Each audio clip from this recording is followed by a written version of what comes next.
Funding for this program is provided by. Additional funding provided by.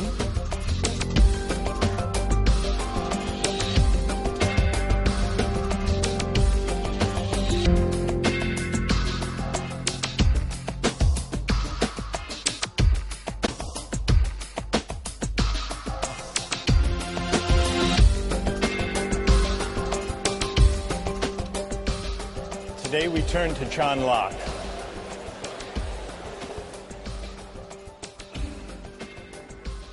On the face of it, Locke is a powerful ally of the libertarian. First, he believes, as libertarians today maintain, that there are certain fundamental individual rights that are so important that no government, even a representative government, even a democratically elected government, can override them. Not only that, he believes that those fundamental rights include a natural right to life, liberty, and property. And furthermore, he argues that the right to property is not just the creation of government or of law. The right to property is a natural right in the sense that it is pre-political. It is a right that attaches to individuals as human beings, even before government comes on the scene, even before parliaments and legislatures enact laws to define rights and to enforce them. Locke says in order to think about what it means to have a natural right, we have to imagine the way things are before government, before law. And that's what Locke means by the state of nature. He says the state of nature is a state of liberty.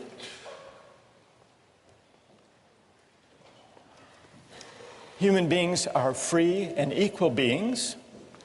There is no natural hierarchy. It's not the case that some people are born to be kings and others are born to be serfs. We are free and equal in the state of nature. And yet, he makes the point that there's a difference between a state of liberty and a state of license. And the reason is that even in the state of nature, there is a kind of law. It's not the kind of law that legislatures enact. It's a law of nature. And this law of nature constrains what we can do, even though we're free, even though we're in the state of nature. Well, what are the constraints? The only constraint given by the law of nature is that the rights we have, the natural rights we have, we can't give up, nor can we take them from somebody else. Under the law of nature, I'm not free to take somebody else's life or liberty or property, nor am I free to take my own life or liberty or property. Even though I'm free, I'm not free to violate the law of nature. I'm not free to take my own life or to sell myself into slavery or to give to somebody else arbitrary, absolute power over me. So where does this constraint, you may think it's a fairly minimal constraint, but where does it come from? Well, Locke tells us where it comes from, and he gives two answers. Here's the first answer. For men, being all the workmanship of one omnipotent and infinitely wise maker, namely God, they are his property, whose workmanship they are made to last during his not one another's pleasure. So one answer to the question is, why can't I give up my natural rights to life, liberty, and property is, well, they're not, strictly speaking, yours. After all, you are the creature of God.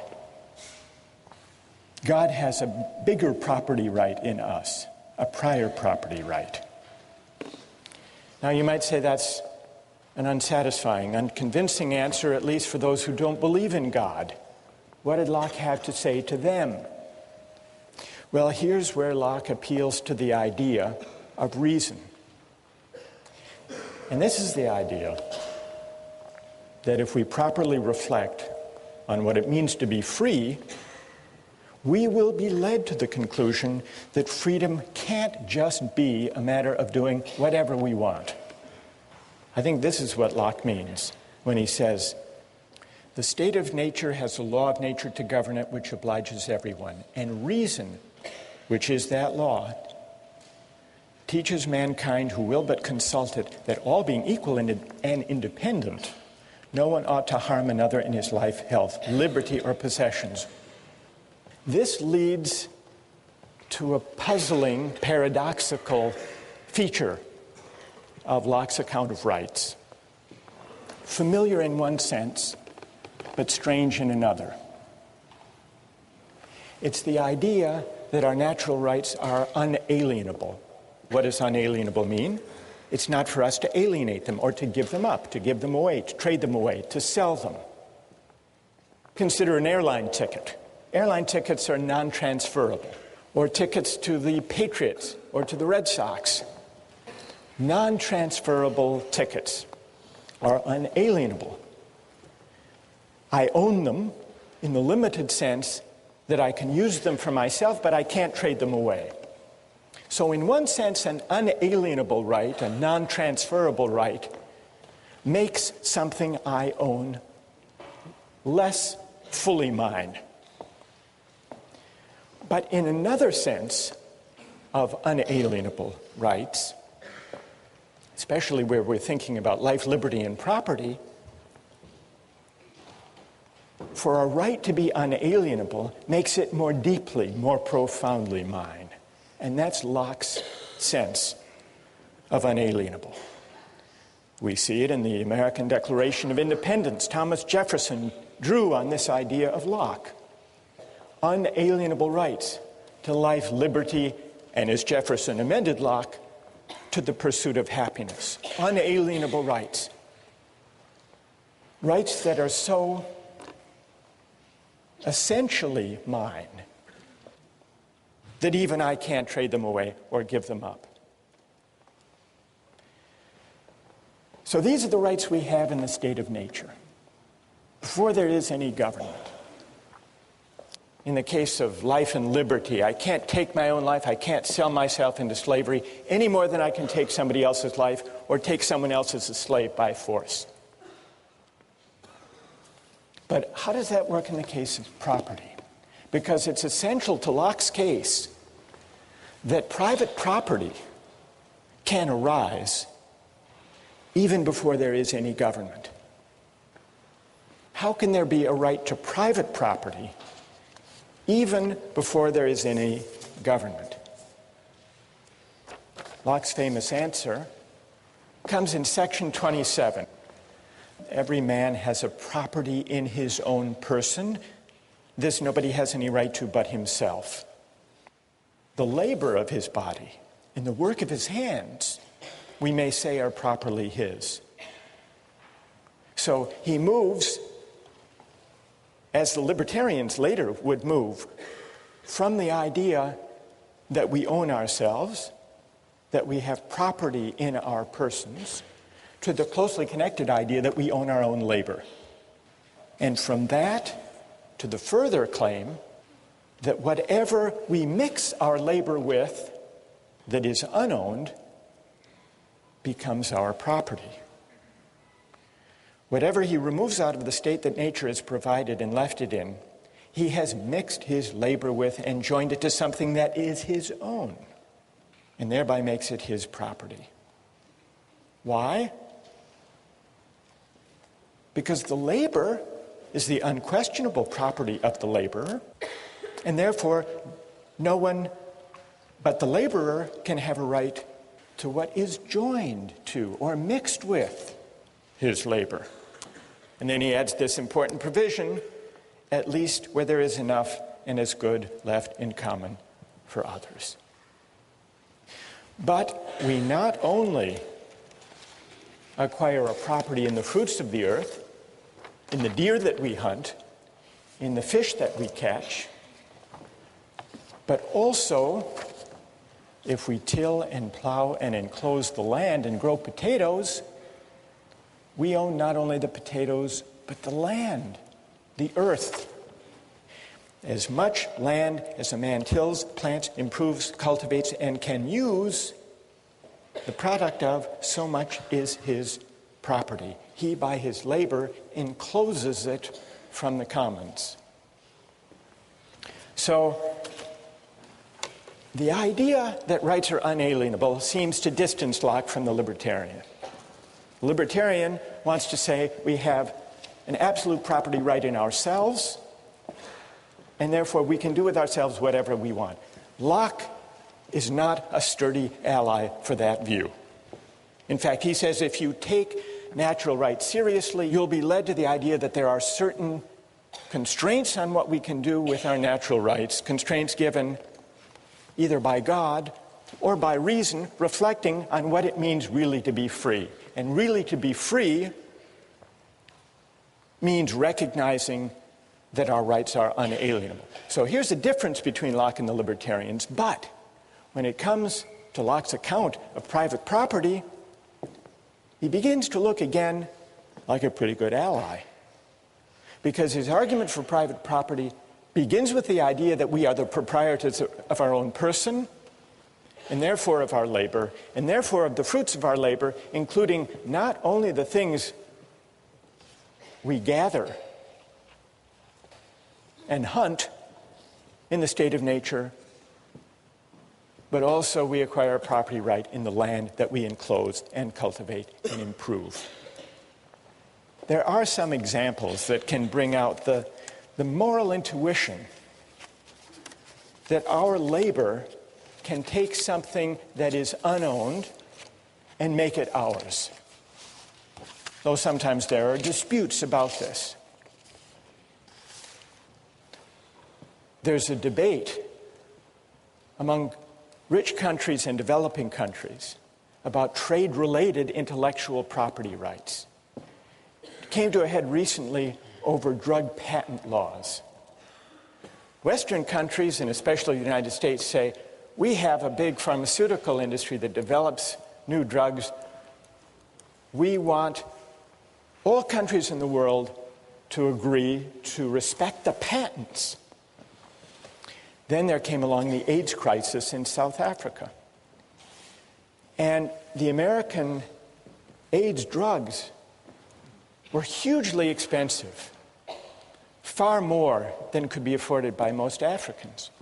So the South African government said, we're going to begin to buy a generic version of the AIDS antiretroviral drug at a tiny fraction of the cost, because we can find an Indian manufacturing company that figures out how the thing is made and produces it. And for a tiny fraction of the cost, we can save lives if we don't respect that patent.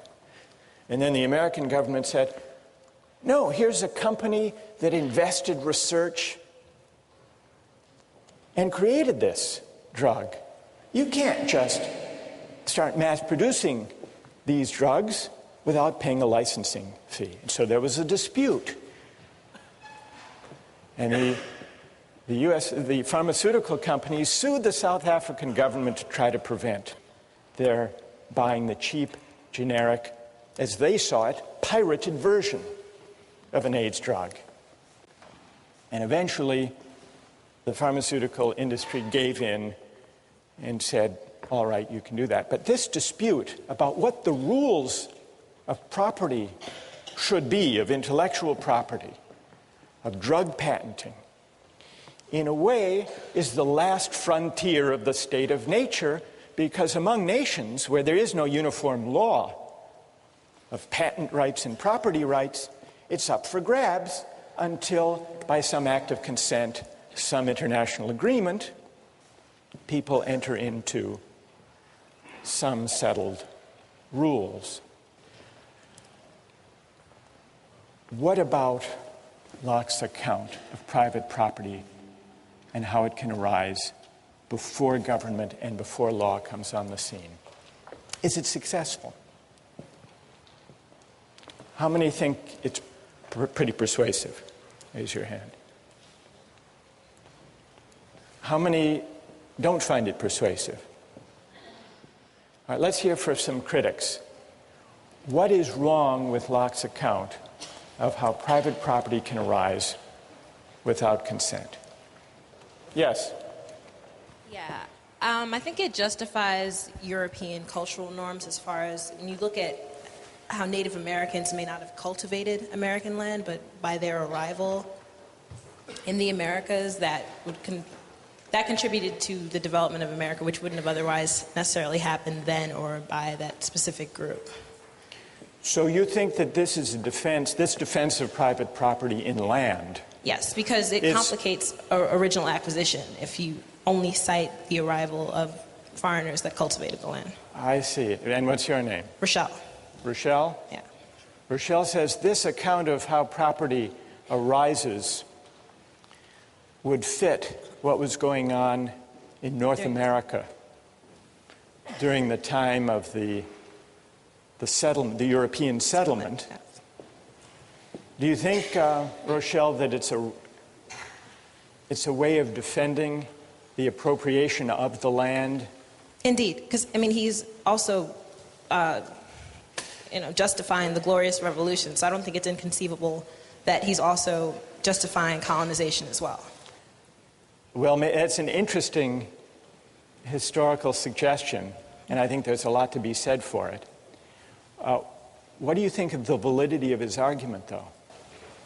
Because if you're right that this would justify the taking of land in North America from Native Americans who didn't enclose it, if it's a good argument, then Locke's given us a justification for that. If it's a bad argument, then Locke's given us a mere rationalization that isn't morally defensible.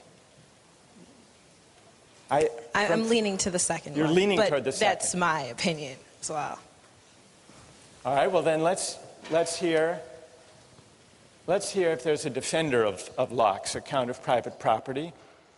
And it would be interesting if they could address Rochelle's worry that this is just a way of defending the appropriation of land by the American colonists from the Native Americans who didn't enclose it. Is there someone who will defend Locke on that point?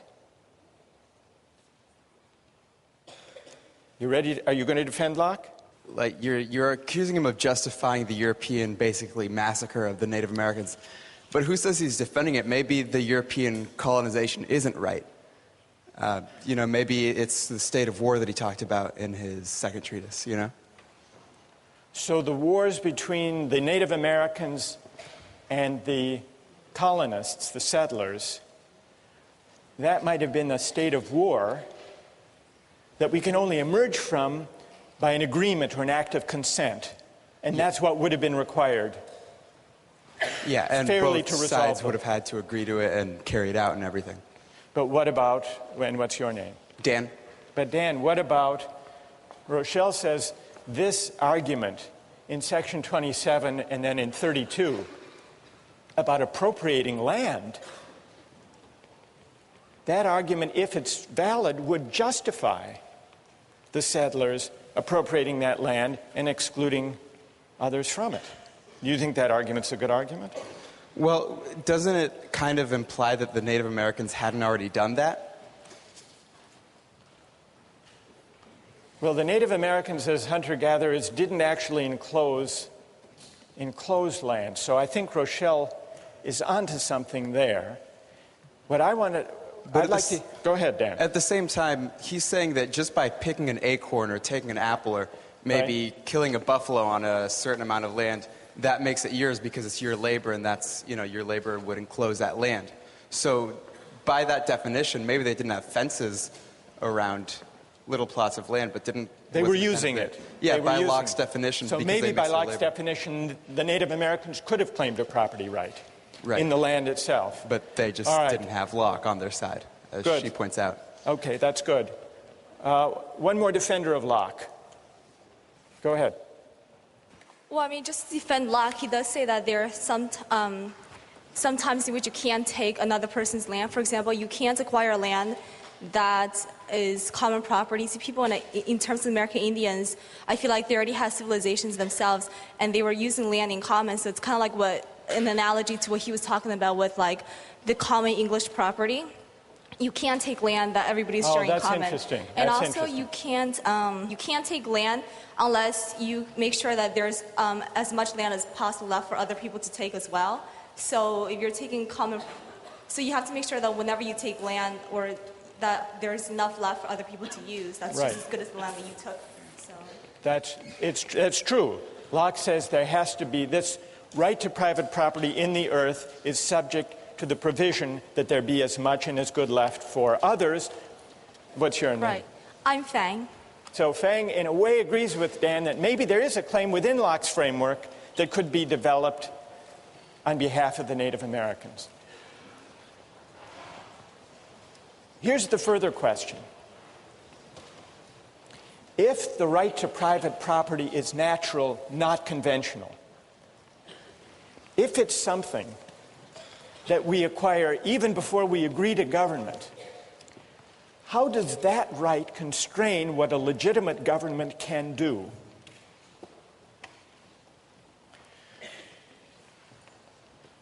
In order finally to see whether Locke is an ally or potentially a critic of the libertarian idea of the state, we have to ask what becomes of our natural rights once we enter into society. We know that the way we enter into society is by consent, by agreement, to leave the state of nature and to be governed by the majority and by a system of laws, human laws. But those human laws are only legitimate if they respect our natural rights, if they respect our unalienable rights to life, liberty, and property. No parliament, no legislature, however democratic its credentials, can legitimately violate our natural rights. This idea that no law can violate our right to life, liberty, and property would seem to support the idea of a government so limited that it would gladden the heart of the libertarian after all. But those hearts should not be so quickly gladdened, because even though for Locke the law of nature persists once government arrives, even though Locke insists on limited government, government limited by the end for which it was created, namely the preservation of property, even so, there's an important sense in which what counts as my property, what counts as respecting my life and liberty, are for the government to define. That there be property, that there be respect for life and liberty is what limits government. But what counts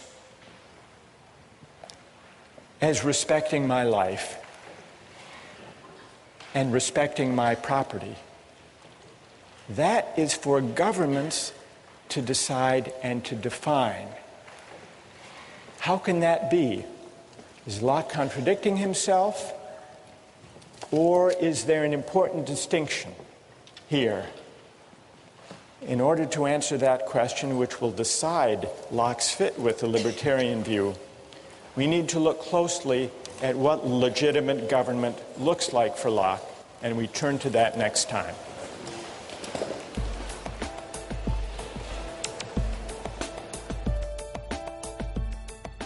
Nikolai, if you didn't think you'd get caught, would you pay your taxes? I don't think so. I would rather have a system personally that I could give money to exactly those sections of the government that I support and not just blanket support everything. You'd rather be in the state of nature, at least Exactly. on April 15th.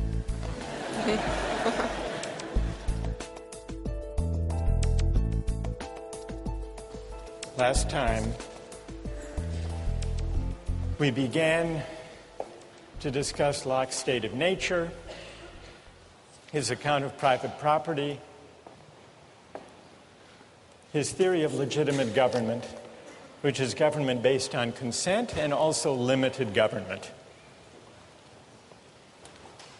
Locke believes in certain fundamental rights that constrain what government can do, and he believes that those rights are natural rights, not rights that flow from law or from government.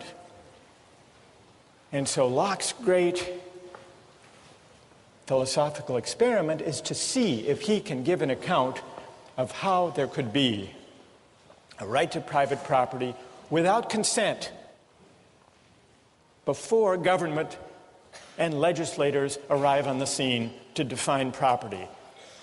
That's his question. That's his claim. There is a way, Locke argues, to create property, not just in the things we gather and hunt, but in the land itself. Provided there is enough and is good left for others. Today I want to turn to the question of consent, which is Locke's second big idea. Private property is one, consent is the other. What is the work of consent? People here have been invoking the idea of consent since we began, since the first week. You remember when we were talking about pushing the fat man off the bridge, someone said, but he didn't agree to sacrifice himself. It would be different if he consented. Or when we were talking about the cabin boy, killing and eating the cabin boy, some people said, well, if they had consented to a lottery, it would be different. Then it would be all right. So consent has come up a lot. And here in John Locke, we have one of the great philosophers of consent. Consent is an obvious, familiar idea in moral and political philosophy. Locke says that legitimate government is government founded on consent, and who nowadays would disagree with him? Sometimes when the ideas of political philosophers are as familiar as Locke's ideas about consent, it's hard to make sense of them, or at least to find them very interesting. But there are some puzzles, some strange features of Locke's account of consent as the basis of legitimate government. And that's what I'd like to take up today. One way of testing the plausibility of Locke's idea of consent, and also of probing some of its perplexities, is to ask just what a legitimate government founded on consent can do, what are its powers according to Locke. Well, in order to answer that question, it helps to remember what the state of nature is like. Remember, the state of nature is the condition that we decide to leave, and that's what gives rise to consent. Why not stay there? Why bother with government at all? Well, what's Locke's answer to that question?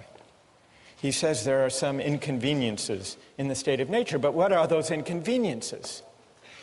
The main inconvenience is that everyone can enforce the law of nature. Everyone is an enforcer, or what Locke calls the executor of the state of nature. And he means executor literally. If someone violates the law of nature, he's an aggressor. He's beyond reason. And you can punish him. And you don't have to be too careful or fine about gradations of punishment in the state of nature. You can kill him. You can certainly kill someone who comes after you, tries to murder you. That's self-defense. But the enforcement power, the right to punish, everyone can do the punishing in the state of nature. And not only can you punish with death people who come after you, seeking to take your life, you can also punish a thief who tries to steal your goods, because that also counts as aggression against the law of nature. If someone has stolen from a third party, you can go after him. Why is this? Well, violations of the law of nature are an act of aggression. There is no police force, there are no judges, no juries. So everyone is the judge in his or her own case. And Locke observes that when people are the judges of their own cases, they tend to get carried away. And this gives rise to the inconvenience in the state of nature. People overshoot the mark, there's aggression, there's punishment, and before you know it, everybody is insecure in the enjoyment of his or her unalienable rights to life, liberty, and property. Now, he describes in pretty harsh and even grim terms what you can do to people who violate the law of nature. One may destroy a man who makes war upon him for the same reason that he may kill a wolf or a lion. Such men have no other rule but that of force and violence. Listen to this. And so may be treated as beasts of prey, those dangerous and noxious creatures that will be sure to destroy you if you fall into their power. So kill them first.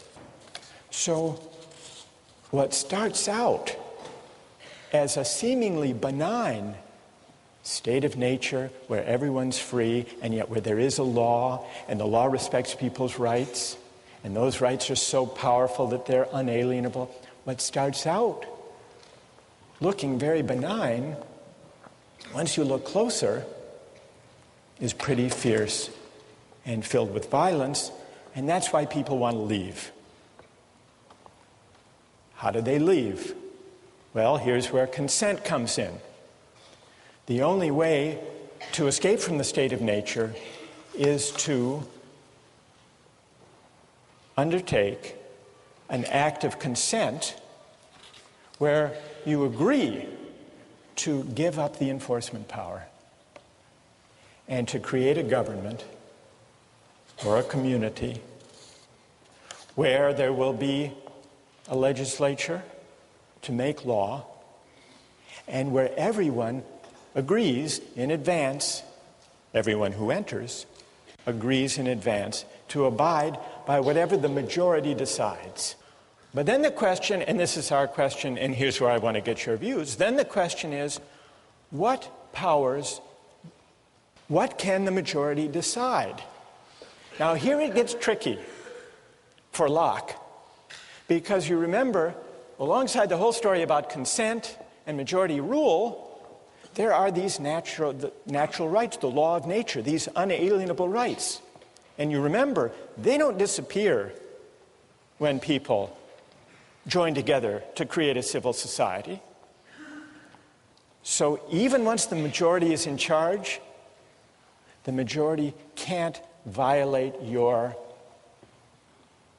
inalienable rights, can't violate your fundamental right to life, liberty, and property. So here's the puzzle. How much power does the majority have? How limited is the government created by consent? It's limited by the obligation on the part of the majority to respect and to enforce the fundamental natural rights of the citizens. They don't give those up. We don't give those up when we enter government. That's this powerful idea taken over from Locke by Jefferson in the Declaration. Unalienable rights. So, let's go to our two cases. Remember Michael Jordan, Bill Gates, the libertarian objection to taxation for redistribution? Well, what about Locke's limited government? Is there anyone who thinks that Locke does give grounds for opposing taxation for redistribution? Anybody? Go ahead. If the majority rules that there should be taxation, even if the minority should still not have to be taxed because that's taking away property, which is one of the rights of nature. All right, so, and what's your name? Ben. So, if the majority taxes the minority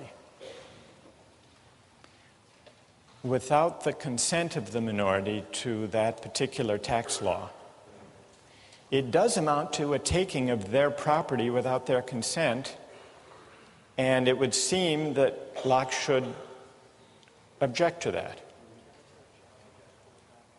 Do you want some textual support for your view, for your reading of Locke, Ben? All right. I brought some along just in case you raised it. If you have your texts, look at 138, passage 138.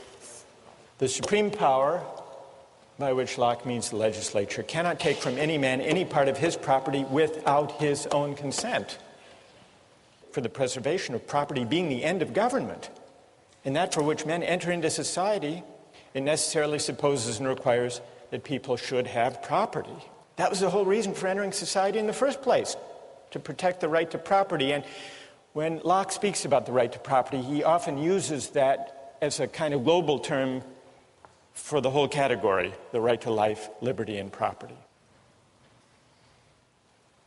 So that part of Locke, that beginning of 138, seems to support Ben's reading. But what about the part of 138, if you keep reading? Men, therefore, in society having property, they have such a right to the goods which by the law of the community are theirs. Look at this. And that no one can take from them without their consent. And then at the end of this passage he says, so it's a mistake to think that the legislative power can do what it will and dispose of the estates of the subject arbitrarily or take any part of them at pleasure. Here's what's elusive. On the one hand, he says, the government can't take your property without your consent. He's clear about that. But then he goes on to say, that's the natural right to property. But then it seems that property, what counts as property, is not natural but conventional, defined by the government. The goods which by the law of the community are theirs. And the plot thickens if you look ahead to section 140. In 140 he says governments can't be supported without great charge. Government is expensive. And it's fit that everyone who enjoys his share of the protection should pay out of his estate. And then here's the crucial line. But still it must be with his own consent, i.e. the consent of the majority, giving it either by themselves or through their representatives. So what is Locke actually saying? Property is natural in one sense, but conventional in another. It's natural in the sense that we have a fundamental, unalienable right that there be property, that the institution of property exist and be respected by the government. So an arbitrary taking of property would be a violation of the law of nature and would be illegitimate. But it's a further question, here's the conventional aspect of property, it's a further question what counts as property, how it's defined, and what counts as taking property, and that's up to the government. So the consent, here we're coming back to our question, what is the work of consent? What it takes for taxation to be legitimate is that it be by consent, not the consent of Bill Gates himself if he's the one who has to pay the tax, but by the consent that he and we, all of us within the society, gave when we emerged from the state of nature and created the government in the first place. It's the collective consent. And by that reading, it looks like consent is doing a whole lot, and the limited government consent creates isn't all that limited. Does anyone want to respond to that or have a question about that? Go ahead. Stand up. Well, I'm just wondering what Locke's view is on once you have a government that's already in place, whether it is possible for people who are born into that government to then leave and return to the state of nature. I mean, I don't think that Locke mentioned that at all in the... What do you think? Well, I think as the convention, it would be very difficult to leave the government because you are no longer... because nobody else is just living in the state of nature, everybody else is now governed by this legislature. What would it mean today, you're asking? And what's your name? Well, Nicola. Nicola, to leave the state, suppose you wanted to leave civil society today, you want to withdraw your consent and return to the state of nature. Well, because you didn't actually consent to it, you were just born into it. It was okay. Your ancestors who joined. Right. So. You didn't sign the social contract. I didn't sign it. Exactly. All right, so what does Locke say there? Yeah. I don't think Locke says that you have to sign anything. I think that he says that it's kind of implied consent. By living and taking government services, you are implying that you're consenting to the government taking things from you. All right, so implied consent, that's a partial answer to this challenge. Now, you may not think that implied consent is as good as the real thing. Is that what you're shaking your head about, Nikolai? Speak up. Stand up and speak up. I don't think that necessarily just by utilizing the government's various resources that we are necessarily implying that we agree with the way that this government was formed, or that we have consented to actually join into the social contract. So you don't think the idea of implied consent is strong enough to generate any obligation at all to obey the government? Not necessarily, no. Nikolai, if you didn't think you'd get caught, would you pay your taxes? I don't think so. I would rather have a system, personally, that I could give money to exactly those sections of the government that I support and not just blanket support everything. You'd rather be in the state of nature, at least exactly. On April 15th.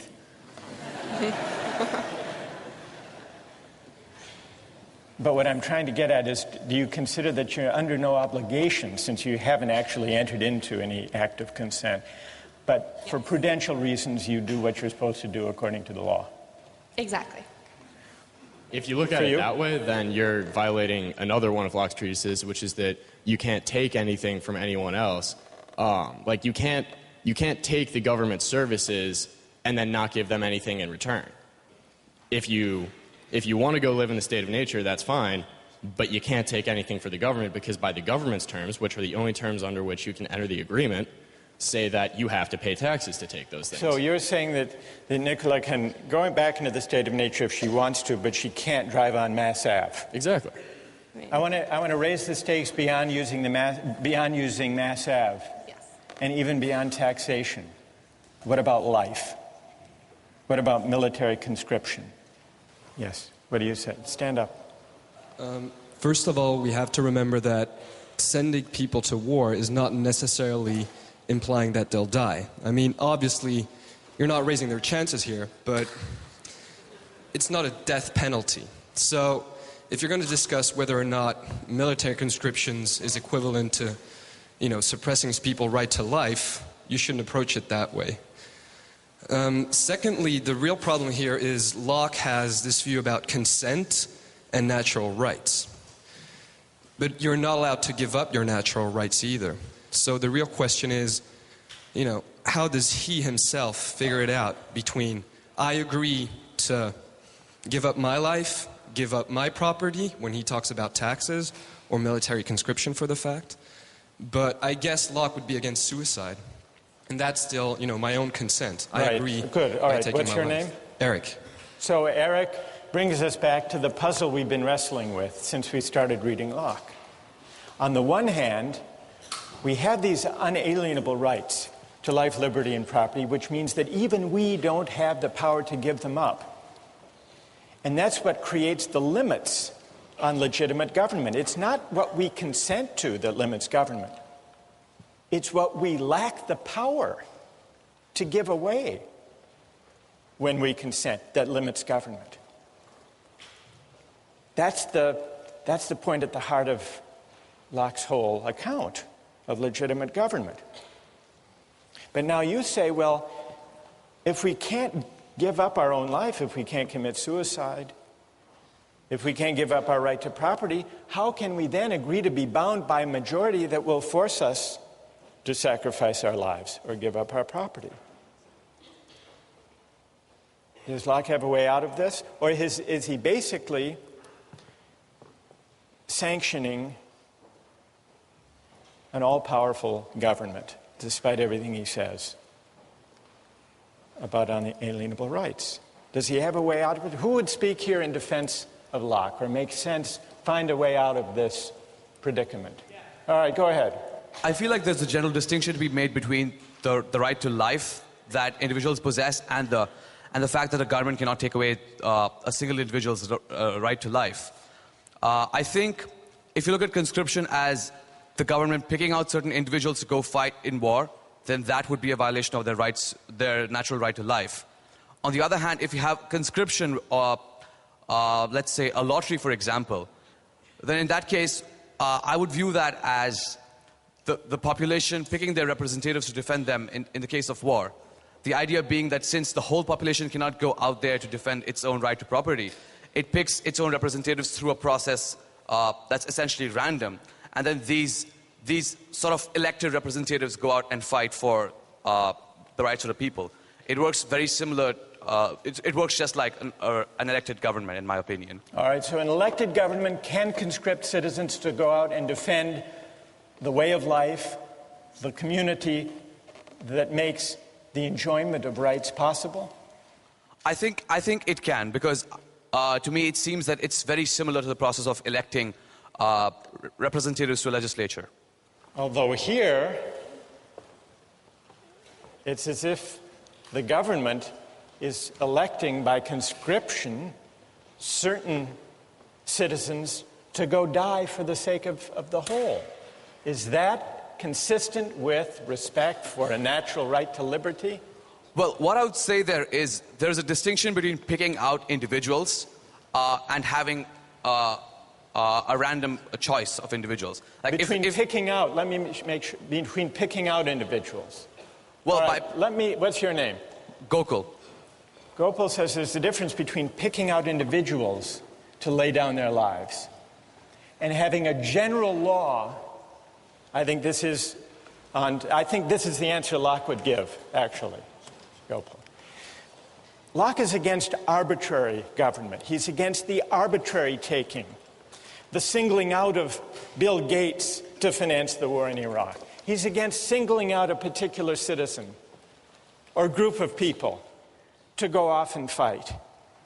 But if there's a general law such that the government's choice, the majority's action, is non-arbitrary, it doesn't really amount to a violation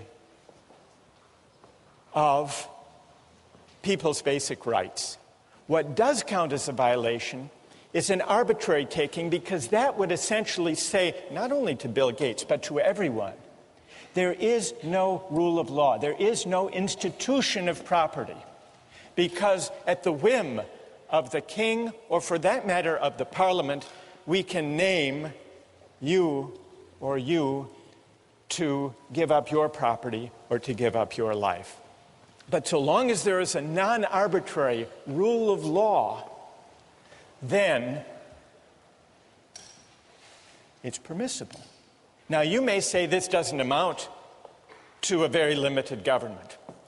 And the libertarian may complain that Locke is not such a terrific ally after all. The libertarian has two grounds for disappointment in Locke. First, that the rights are unalienable, and therefore I don't really own myself after all. I can't dispose of my life or my liberty or my property in a way that violates my rights. That's disappointment number one. Disappointment number two, once there's a legitimate government based on consent, the only limits for Locke are limits on arbitrary takings of life or of liberty or of property. But if the majority decides, if the majority promulgates a generally applicable law, and if it votes duly according to fair procedures, then there is no violation, whether it's a system of taxation or a system of conscription. So it's clear that Locke is worried about the absolute arbitrary power of kings. But it's also true, and here's the darker side of Locke, that this great theorist of consent came up with a theory of private property that didn't require consent, that may, and this goes back to the point Rochelle made last time, may have had something to do with Locke's second concern, which was America. You remember, when he talks about the state of nature, he's not talking about an imaginary place. In the beginning, he says, all the world was America. And what was going on in America? The settlers were enclosing land and engaged in wars with the Native Americans. Locke, who was an administrator of one of the colonies, may have been as interested in providing a justification for private property through enclosure without consent, through enclosure and cultivation, as he was with developing a theory of government based on consent that would rein in kings and arbitrary rulers. The question we're left with, the fundamental question we still haven't answered, is what then becomes of consent? What work can it do? What is its moral force? What are the limits of consent? Consent matters not only for governments, but also for markets. And beginning next time, we're going to take up questions of the limits of consent in the buying and selling of goods.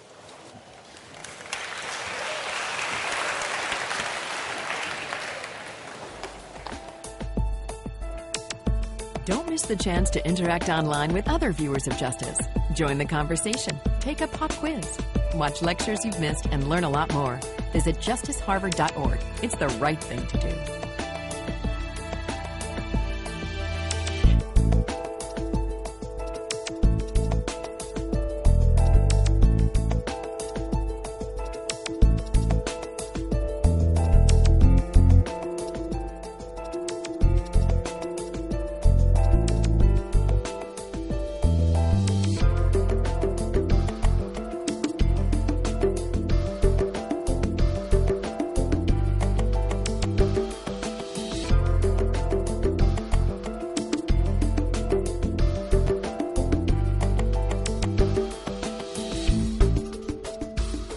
Funding for this program is provided by... Additional funding provided by